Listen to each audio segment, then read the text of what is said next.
초등학교 3학년 때 일이니까 벌써 10년도 훨씬 넘은 이야기입니다. 하지만 아직도 그 기억만은 생생해요. 밤마다 꿈속에서 저를 찾아오거든요. 그 차가운 손길과 함께. 우리 동네는 산골 마을이었어요.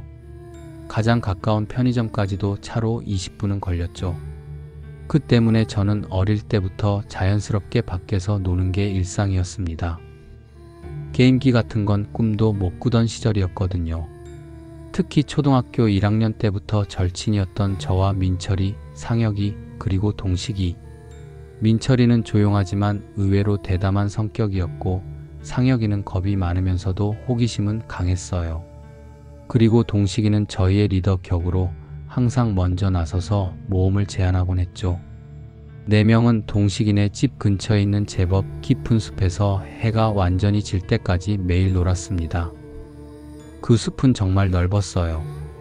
어른 키보다 훨씬 높은 참나무들이 빼곡히 들어서 있어서 한낮에도 숲속은 항상 어스름했죠. 바람이 불 때마다 나뭇가지들이 서로 부딪히며 내는 소리는 지금 생각해봐도 섬뜩해요. 몇 년을 그 숲을 누비며 다녔으니까 숲의 구조는 모두 훤히 꿰고 있었죠. 어디에 큰 바위가 있는지, 어느 길로 가야 지름길인지, 심지어 어디에 야생동물들이 자주 나타나는지까지 말이에요. 그래서 그날 일이 더욱 충격적이었는지도 모르겠어요. 9월 말쯤이었던 것 같아요. 낙엽이 조금씩 떨어지기 시작했지만 아직은 따뜻했거든요. 그날도 평소처럼 점심을 먹자마자 숲으로 향했습니다. 오늘은 뭐 할까? 동식이가 물었어요. 숨바꼭질 어때? 상혁이가 제안했죠. 우리가 가장 좋아하는 놀이 중 하나였어요. 그 넓은 숲에서 숨바꼭질을 하면 정말 스릴 넘쳤거든요. 가위바위보 결과 민철이가 술래가 되었어요. 30까지 셀게. 너무 멀리 가지는 마. 민철과 큰 참나무에 얼굴을 대고 숫자를 세기 시작했습니다. 저희는 각자 다른 방향으로 흩어졌어요. 저는 동쪽으로, 상혁이는 서쪽으로, 동식이는 북쪽으로 말이죠. 30? 간다. 민철이의 외침이 숲속에 울려 퍼졌어요. 평소 같으면 30분 정도면 다들 찾곤 했는데 그날은 달랐습니다.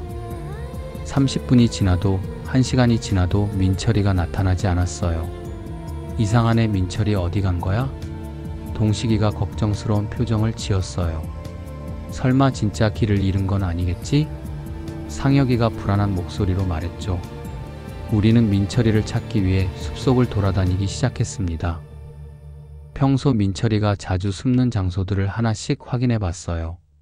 민철아, 어디 있어? 장난 그만하고 나와. 하지만 대답은 없었어요. 숲속에는 바람 소리만 휘잉휘잉 울려 퍼졌을 뿐이었죠. 점점 해가 기울어 가는데도 민철이는 보이지 않았습니다. 그때였어요. 저기 민철이 아니야? 동식이가 가리킨 방향을 보니 동식이네 집에서 500m 정도 떨어진 곳에서 민철이의 뒷모습이 보였어요. 그런데 이상했어요. 민철이는 완전히 멈춰 서서 뭔가를 뚫어져라 쳐다보고 있었거든요.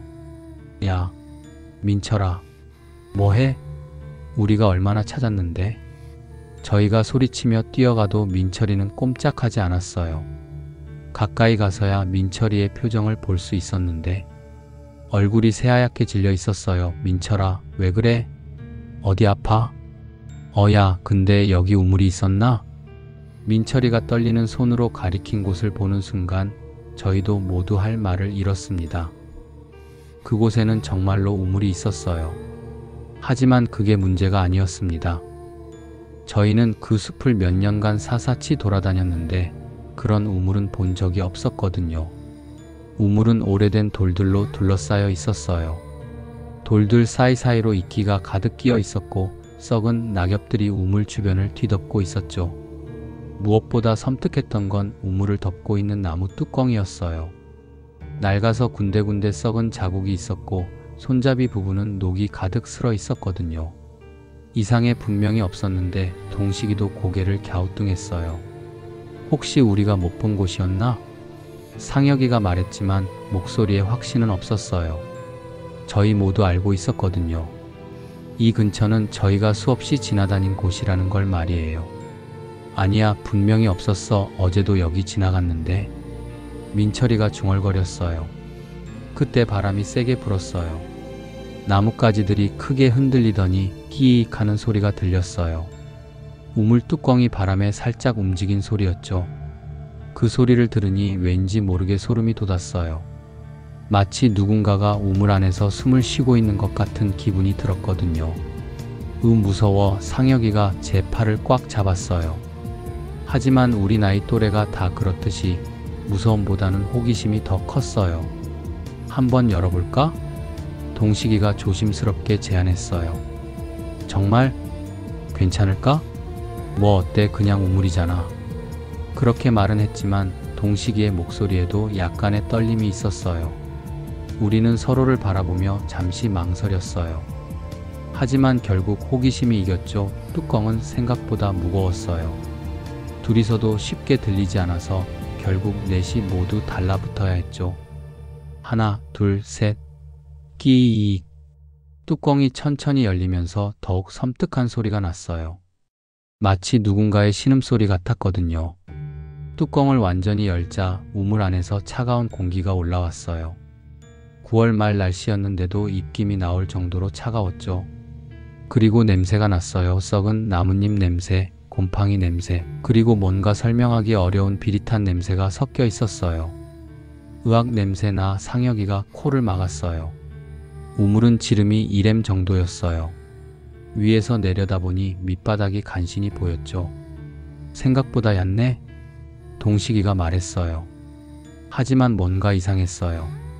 분명히 밑바닥이 보이는데 왠지 아득히 깊은 느낌이 들었거든요. 손전등 있잖아. 누가 한번 내려가 볼까? 동식이가 배낭에서 손전등을 꺼내며 제안했어요. 진짜? 누가? 민철이가 물었죠. 모두가 서로를 바라봤어요.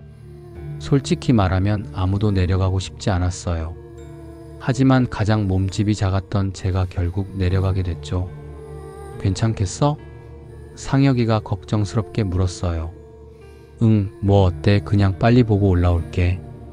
허세였어요. 사실 저도 무서웠거든요. 동식이가 우물 옆에 있던 두레박과 줄을 꺼냈어요. 다행히 줄은 튼튼해 보였어요. 줄 잘 잡고 있어. 위험하면 바로 끌어올릴게. 줄을 허리에 묶고 저는 천천히 우물 안으로 내려가기 시작했습니다. 내려갈수록 점점 더 추워졌어요. 그리고 이상했어요. 위에서 볼 때는 얕아 보였는데 실제로 내려가 보니 생각보다 훨씬 깊었거든요. 위에서 친구들이 내려다보고 있는 모습이 점점 작아졌어요. 마치 동그란 하늘을 보는 것 같았죠. 조심해.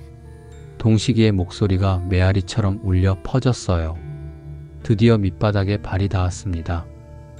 밑바닥은 축축한 낙엽들로 가득했어요. 발을 디딜 때마다 찍찍 하는 소리가 났죠. 냄새는 더욱 진해졌어요. 특히 그 비릿한 냄새가 코를 찌르듯 올라왔어요. 뭐 있어? 위에서 상혁이가 소리쳤어요. 손전등을 켜서 주변을 비춰봤어요. 우물 벽은 축축한 돌로 이루어져 있었고 여기저기에 알 수 없는 얼룩들이 묻어 있었어요. 뭔가 손자국 같은 것도 보였어요. 마치 누군가가 벽을 핥히며 올라가려고 했던 것처럼 말이죠. 아무것도. 그때 발밑에서 뭔가 딱딱한 것이 만져졌어요.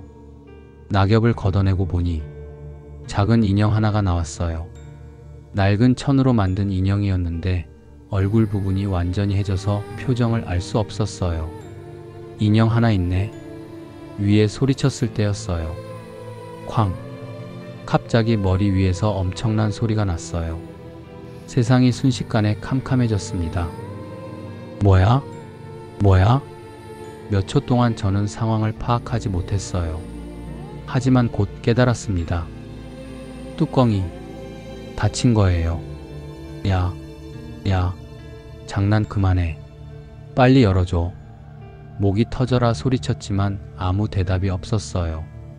위에서는 친구들이 뭔가를 열심히 하는 소리만 들렸죠. 끙끙거리는 소리, 뭔가를 때리는 소리. 제발, 제발 열어줘. 그런데 이상했어요. 평소 같으면 저희가 장난칠 때도 금세 그만두곤 했는데 이번에는 너무 오래 걸렸거든요.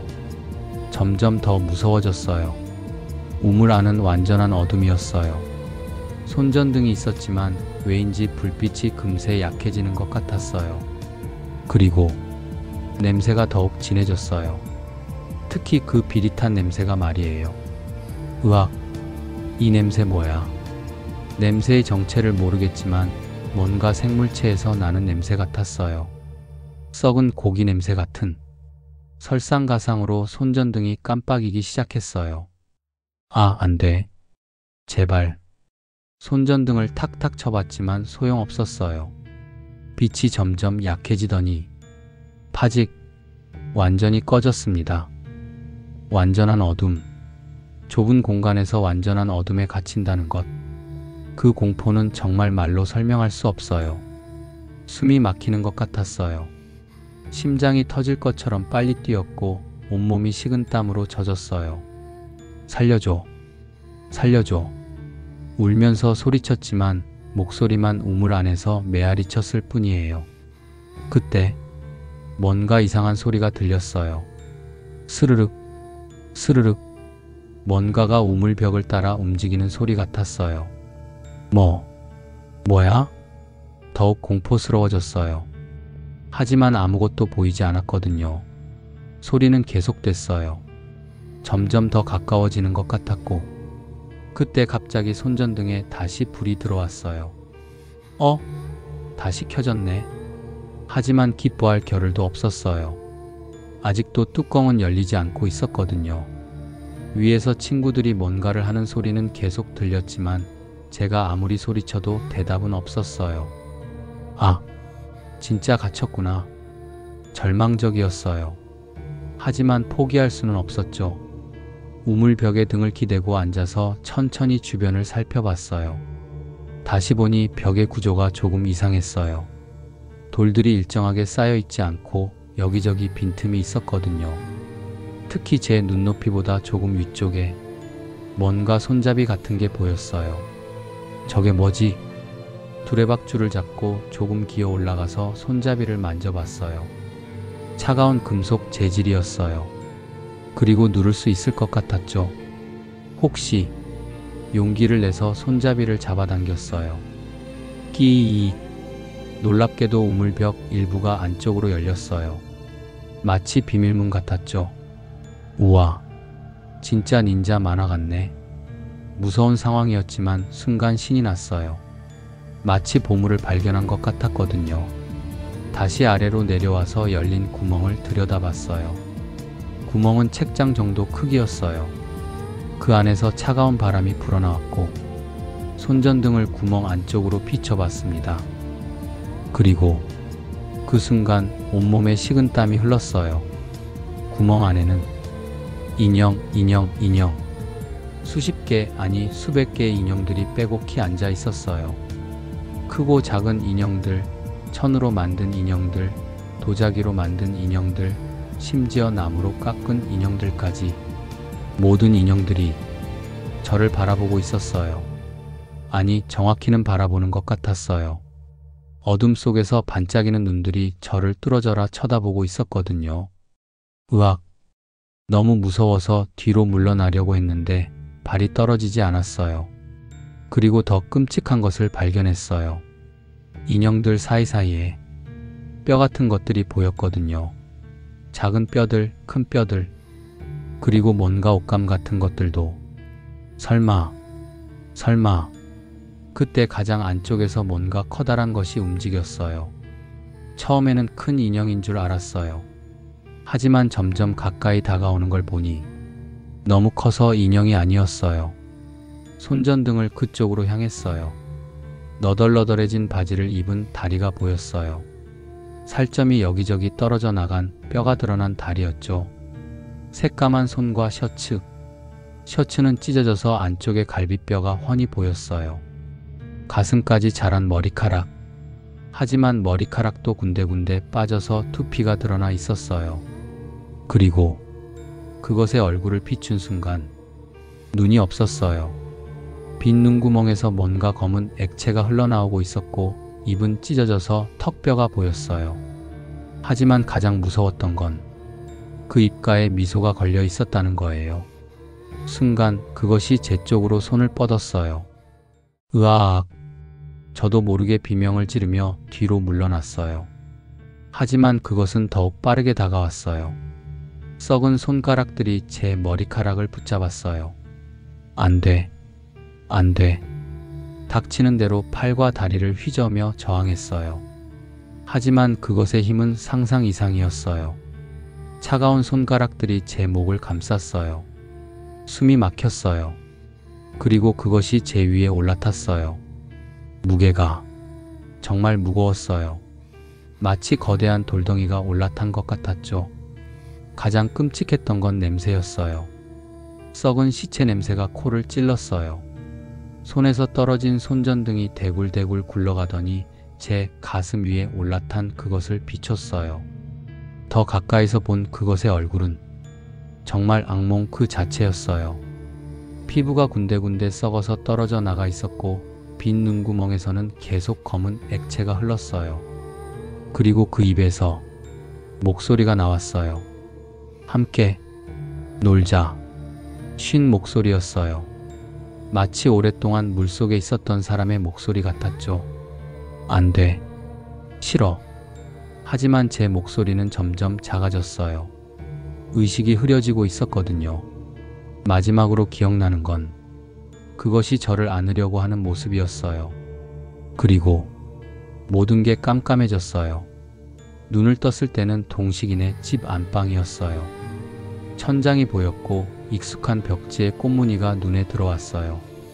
하지만 몸을 움직이려고 하니까 온 몸이 아팠어요. 특히 목과 어깨 부분이 심하게 아팠죠. 여기가 깨어났구나. 동식이가 벌떡 일어나더니 제 손을 꽉 잡았어요. 눈이 빨갛게 부어 있었어요. 너 괜찮아? 어디 아파? 민철이와 상혁이도 제 주변에 둘러싸고 있었어요. 모두 울고 있었어요. 뭐야? 왜 이래? 나 왜 여기 있어? 제가 물어보니까 세 명이 더 심하게 울기 시작했어요. 그때 화가 치밀었어요. 분명히 장난을 친 거라고 생각했거든요. 야, 동식이, 너 때문이잖아. 벌떡 일어나서 동식이의 멱살을 잡았어요. 야, 이 자식아, 나 죽는 줄 알았어. 주먹으로 동식이를 마구 때리기 시작했어요. 죽어버려. 왜 나만 가지고 장난을 쳐? 그때 동식이 아버지께서 들어오시더니 저를 뜯어말리셨어요. 얘야, 진정해. 얘들이 장난친 게 아니야. 거짓말이에요. 분명히 일부러 뚜껑을 닫았을 거예요. 아니야. 정말 아니야. 민철이가 흐느끼며 말했어요. 그제야 상황이 심각하다는 걸 깨달았어요. 동식이 아버지께서 차근차근 설명해 주셨어요. 제가 우물 안으로 들어간 후 동식이 제 안으로 잠깐 뚜껑을 닫기로 했다고 해요. 저를 살짝 놀래켜 주려던 거였다고 하더라고요. 하지만 막상 다시 열려고 하니까 동식이가 울먹이며 말했어요. 악기는 둘이서도 쉽게 들었던 뚜껑인데 셋이 달라붙어도 꿈쩍도 안 했어. 그래서 나는 너를 구하러 아버지를 부르러 갔어. 동식이가 계속 말했어요. 그 사이 민철이와 상혁이는 제 목소리를 들으며 필사적으로 뚜껑을 열려고 했대요. 하지만 뚜껑은 움직이지 않았대요. 너의 비명소리가 정말 무서웠어. 민철이가 떨리는 목소리로 말했어요. 처음에는 그냥 무서워하는 줄 알았는데 나중에는 정말 끔찍한 비명이었어. 상혁이도 덧붙였어요. 마치 누군가가 널 괴롭히는 것 같은 소리였어. 그런데 갑자기 소리가 뚝 끊어졌어. 언제부터? 제가 물었어요. 한 30분 정도 지났을 때? 그때부터 내 목소리가 전혀 들리지 않았어. 동식이 아버지께서 말씀하셨어요. 내가 왔을 때는 이미 아무 소리도 나지 않았어. 애들이 완전히 지쳐서 주저앉아 있더라고. 그래서 어떻게 하셨어요? 열리지 않는다면 부숴버릴 수밖에 없지 않겠느냐. 동식이 아버지께서는 집에서 큰 망치를 가져와서 뚜껑을 때려 부수셨대요. 쾅, 쾅, 쾅. 몇 번을 내리쳤는데도 뚜껑은 쉽게 부서지지 않았대요. 이상했어. 그렇게 오래된 나무 뚜껑이 왜 그렇게 단단한지. 마침내 뚜껑이 부서지고 우물이 열렸을 때 너는 없었어. 없었다고요? 응. 우물 밑바닥에 내가 없었어. 그래서 더 놀랐지. 동식이 아버지께서 급히 우물 밑으로 내려가셨대요. 그리고 벽에 구멍을 발견하셨고 그 안에서 너를 찾았어. 어떤 상태로요? 말하기를 망설이시더니 동식이 아버지께서 천천히 입을 여셨어요. 인형들에게 완전히 둘러싸여 있었어. 그리고 가슴에 인형 하나를 꼭 껴안고 있었지. 온몸에 소름이 돋았어요. 그 인형, 어떤 인형이었어요? 낡은 천인형이었어. 얼굴이 완전히 해져서 표정을 알 수 없는, 바로 제가 우물 바닥에서 주운 그 인형이었어요. 그리고 이상한 건 동식이 아버지께서 더욱 조심스럽게 말씀하셨어요. 너를 끌어올리는데 몸이 너무 차가웠어. 마치 얼음덩이 같았지. 9월 날씨에 말이야. 그리고 목에 이상한 자국들이 있었어. 민철이가 덧붙였어요. 무의식적으로 목을 만져봤어요. 아직도 아팠거든요. 무슨 자국? 마치 누군가 손가락으로 목을 꽉 잡은 것 같은 기억이 되살아났어요. 그 차가운 손가락들이 제 목을 감쌌던 순간이, 그래서 나는 얼마나 정신을 잃고 있었던 거예요? 하루, 정확히는 26시간. 26시간? 믿을 수 없었어요. 너를 끌어올린 게 밤 10시쯤이었어. 그리고 내가 깨어난 게 지금 다음날 밤 8시니까 정말로 하루가 넘게 정신을 잃고 있었던 거였어요. 그동안 나는 계속 잠들어 있었나요? 잠든 게 아니야. 상혁이가 무서운 표정으로 말했어요. 가끔 중얼거렸어. 잠꼬대처럼. 뭐라고? 잘 들리지 않았는데? 함께 놀자, 이런 말을. 온몸이 얼어붙었어요. 그것이 그 괴물이 했던 말이었거든요. 아버지, 제가 조심스럽게 물어봤어요. 그 우물 정말 전에 없었던 거예요? 동식이 아버지께서 고개를 끄덕이셨어요. 나는 30년 넘게 이 동네에서 살았어. 그 숲도 어릴 때부터 수없이 다녔지. 하지만 그런 우물은 본 적이 없었어. 그럼 어떻게? 그게 문제야. 어떻게 하루아침에 우물이 생길 수 있겠느냐. 더욱 이상한 건, 그리고 너를 구한 후에 다시 그곳에 가봤는데 어떻게 되어 있었어요? 우물이 없었어. 네, 완전히 사라져 있었어. 마치 처음부터 없었던 것처럼. 믿을 수 없었어요. 하지만 분명히 뚜껑을 부쉈잖아요. 흔적이라도. 아무것도 없었어. 그냥 평범한 숲바닥이었지. 동식이도 고개를 끄덕였어요. 정말이야. 우리도 다시 가서 확인해 봤거든. 하지만 정말 아무것도 없었어. 그럼 내가 꿈을 꾼 건가요? 꿈이라고 하기에는. 동식이 아버지께서 망설이셨어요. 너의 몸에 있던 상처들은 어떻게 설명하겠니? 그리고요? 그 인형 말이야. 인형이 어떻게 됐어요? 너와 함께 가져왔어. 지금 마당에 있지. 심장이 빨리 뛰기 시작했어요. 보여주실 수 있어요? 정말 보고 싶니? 무서울 텐데. 네, 확인하고 싶어요. 동식이 아버지께서 마당으로 저희를 데리고 나가셨어요. 마당 한 구석에 그 인형이 있었어요. 낡은 천으로 만든 인형. 얼굴이 완전히 해져서 표정을 알 수 없는. 하지만 뭔가 달랐어요. 이상한데? 분명히 우물에서 봤을 때는 그냥 낡은 인형이었는데 지금은 뭔가 불길한 기운이 느껴졌어요. 저것 좀 이상하지 않아요? 민철이가 말했어요. 응, 뭔가 무서워. 상혁이도 동의했어요. 가까이 다가가서 보니 인형의 천이 젖어 있었어요. 왜 젖어 있죠? 모르겠어. 비도 오지 않았는데. 동식이 아버지께서도 고개를 갸우뚱하셨어요. 그리고 냄새가 났어요. 그 비릿한 냄새. 우물에서 맡았던 바로 그 냄새였어요.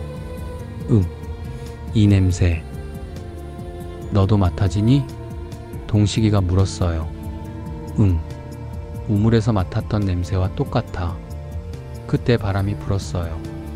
인형이 약간 움직인 것 같았어요. 지금 움직였지? 바람 때문 아닐까? 상혁이가 말했지만 목소리에 확신은 없었어요. 다시 바람이 불었어요. 이번에는 확실히 봤어요. 인형이 고개를 돌린 거였어요. 저희 쪽을 향해서 말이에요. 으악, 모두가 뒤로 물러났어요. 이상해. 진짜 이상해. 동식이 아버지께서도 당황하셨어요. 이거 그냥 태워버리는 게 좋겠어. 네, 빨리요. 동식이 아버지께서 인형을 집으려고 손을 뻗으시는 순간 인형에서 목소리가 나왔어요. 함께 놀자. 그 쉰 목소리. 우물 속에서 들었던 바로 그 목소리였어요. 으악. 모두가 비명을 지르며 집 안으로 뛰어 들어갔어요. 그날 밤 동식이 아버지께서 급히 어디론가 전화를 하셨어요. 이튿날 아침 한 스님이 찾아오셨어요. 하얀 수염을 기른 나이 많은 스님이었는데 표정이 매우 심각하셨어요. 인형을 봐야겠습니다. 스님께서는 마당에 있는 인형을 보시더니 고개를 끄덕이셨어요. 역시 그렇군요. 무엇이 문제인가요? 동식이 아버지께서 물으셨어요. 이건 일반적인 인형이 아닙니다. 그럼 뭔가요? 누군가의 원혼이 깃든 물건이에요. 원혼? 원혼이라니. 아마도 오래전에 이곳에서 죽은 누군가가 이 인형에 자신의 혼을 담은 것 같습니다. 스님께서 계속 설명해 주셨어요. 그리고 그 우물은 아마 그 사람이 죽은 장소였을 겁니다. 그럼 진짜로 있었던 거예요? 있었다기보다는 과거의 기억이 현실에 나타난 것이죠. 그 원혼이 누군가를 찾고 있었던 겁니다. 누구를요? 스님께서 저를 보시더니 함께 놀 친구를 말입니다. 온몸에 소름이 돋았어요. 그럼 나를, 네, 당신을 자신의 친구로 만들려고 했던 겁니다. 영원히 함께 있을 상상만 해도 끔찍했어요. 다행히 아이가 강에서 빠져나올 수 있었지만 만약 조금 더 늦었다면 스님께서 말을 잊지 못하셨어요. 이제 어떻게 해야 하나요? 이 인형과 우물이 있던 자리 모두 정화해야 합니다. 그날 오후 스님께서는 여러가지 준비물을 가져오셨어요. 향, 촛불, 그리고 여러가지 부적들. 모두 뒤로 물러서 계세요. 위험할 수 있습니다. 스님께서는 인형 주위에 소금을 뿌리시더니 향에 불을 붙이셨어요. 그리고 뭔가 주문을 외우기 시작하셨어요. 처음에는 조용했어요. 하지만 점점 안 돼, 안 돼. 인형에서 목소리가 나오기 시작했어요. 혼자는 싫어. 함께 놀자. 함께. 목소리가 점점 더 절망적으로 변했어요. 외로워. 너무 외로워. 그때 저는 뭔가 이상한 감정을 느꼈어요. 무서움보다는 불쌍함이었어요. 그 목소리에서 엄청난 외로움과 슬픔이 느껴졌거든요. 스님의 주문 소리가 더 커지자 싫어. 가지마. 혼자 두지마. 인형이 심하게 흔들리기 시작했어요. 그리고 갑자기 쾅! 큰 소리와 함께 모든 게 조용해졌어요. 인형은 그냥 평범한 낡은 인형으로 돌아가 있었어요. 끝났습니다. 스님께서 말씀하셨어요. 이제 평화롭게 떠났을 겁니다. 그 다음에는 우물이 있던 자리로 갔어요. 정말로 아무것도 없었어요. 그냥 평범한 숲바닥이었죠. 하지만 스님께서는 그곳에서도 같은 의식을 치르셨어요. 설령 눈에 보이지 않아도 아직 남아있는 기운들이 있을 수 있거든요. 의식을 마치고 나서야 뭔가 후련한 기분이 들었어요. 그동안 가슴 한구석에 남아있던 무거운 기분이 사라진 것 같았거든요. 이제 정말 끝난 건가요? 제가 물었어요. 네. 더 이상 나타나지 않을 겁니다. 스님께서는 떠나시면서 마지막으로 말씀하셨어요. 아이들아, 세상에는 우리가 모르는 일들이 많단다. 하지만 무서워할 필요는 없어. 선한 마음을 가지고 있으면 악한 것들이 다가올 수 없거든. 그리고 외로운 영혼들을 위해 가끔 기도해 주렴. 그들도 우리와 같은 마음을 가지고 있었을 테니까.